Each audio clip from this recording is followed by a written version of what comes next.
Hello YouTube and preppers, it's the Comms Prepper, and this video is going to be about General Mobile Radio Service or GMRS radio equipment. Up here I have DPD Productions 4 dB gain GMRS base station antenna. I temporarily mounted that last night here in the shed so I can come up with a more permanent solution at the retreat location.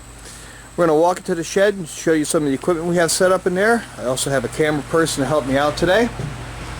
Hi preppers! I have Midland Micro Mobile radio here in Hardened Power Systems Operator G1.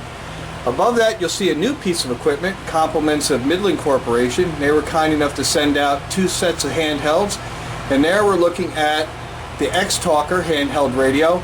And what's really cool about this radio is if you can see that charging cable on the side, it's actually charging from the USB port on the operator. This is the first handheld radio I've ever seen that can be charged from a USB port. And we're going to go into this radio more in depth.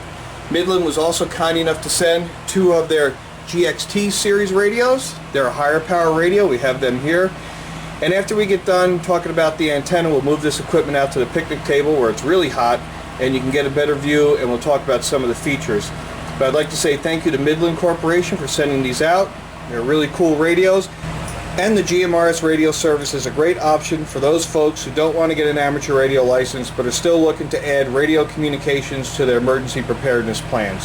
So I'm going to pass the camera over to my camera woman here and show you the SWR and testing of DPD Productions 4 dB gain GMRS base station antenna.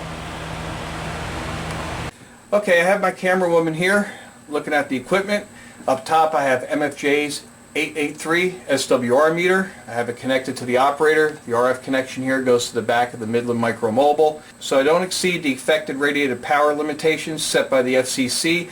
I've turned the radio down to low power. You have to do this by channel. So channel 3 is now on low power. I'm going to hit the push to talk and we'll see what our readings are. So that needle that just came up is my forward power going to the antenna. That's what we're looking for. 1 watt of power going to the antenna. There's a needle over here. We don't want any power coming back, and we don't, which means that antenna is a perfect match. The DPD Production 4 dB gain GMRS antenna works perfectly in the GMRS band on channel 3. Now let's check the low end and the high end frequencies to see how it performs across the entire band. So I'm going to go down to channel 1, hit the push to talk, and again, no reflected power. That's good. And then we'll go to channel 22, and we'll hit the push to talk. And again, no reflected power. So this antenna is performing quite well across the GMRS frequencies. Again, I had to set those channels to low power because if you have it on high power, the gain of the antenna will exceed the affected radiated power limits set by the FCC. So if you're going to use a high gain antenna, make sure you turn your radio down to low power so you stay within the regulatory limits. So I'm real happy with the results. We'll pack up the 2 sets of handhelds we got from Midland Corporation. We'll take them out to the picnic table and let you get a better view and some better light. Be right back. Alright guys, the first radio I want to talk about is Midland's X-Talker series. I really like the packaging here. This is perfect for a prepper. Throw this in a bug out bag, back of the vehicle, take this to a bug out location. You get 2 handhelds, you get the charging cradle, you get an AC wall adapter, a USB car adapter, 2 boom mics or surveillance headsets. You get a USB charger and of course 2 rechargeable batteries. What I really like about this radio is the ability to charge it off of a USB port. If you don't have any of these options here, but you have a car phone charger or something else or even a computer, you can plug this USB cable into the computer and top these off.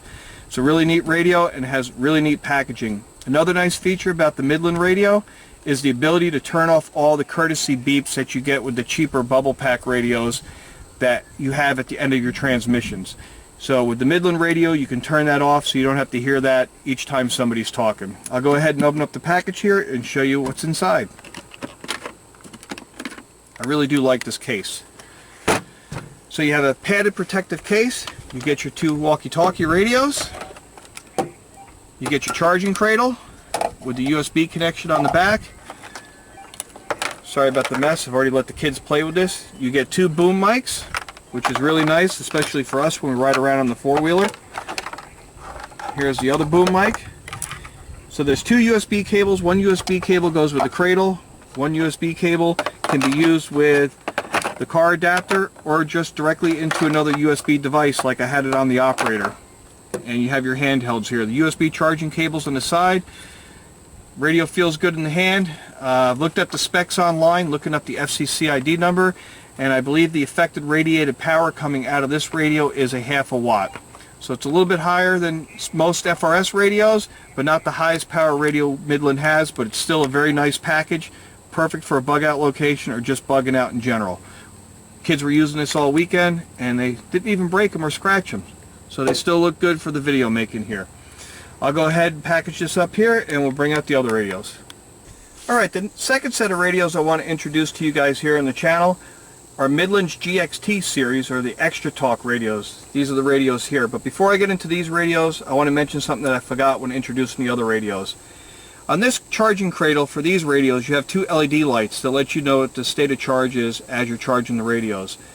The other cradle doesn't, and I found this confusing at first until I realized that the state of charge is actually displayed on the radio itself. Even if you turn the radio off, when the radios are fully charged, the display will pop up and say full.